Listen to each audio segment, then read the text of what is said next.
Today we're looking at the 10 1/10 scale dual purpose rock climber and off-road racer.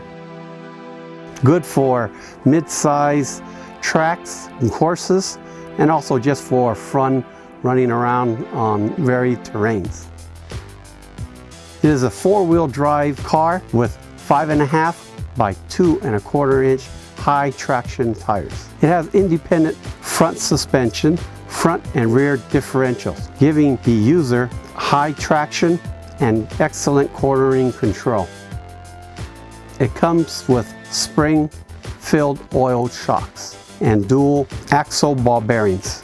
The motor is a RC 550 size brushed motors with cooling fins for better heat dissipation for your high-speed runs.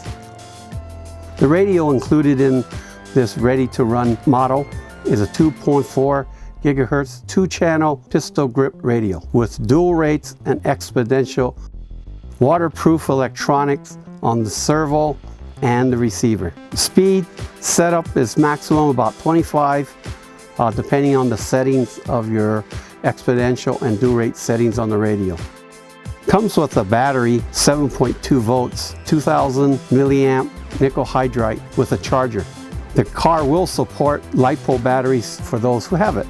The NitroRCX has a full line of spare parts available in stock.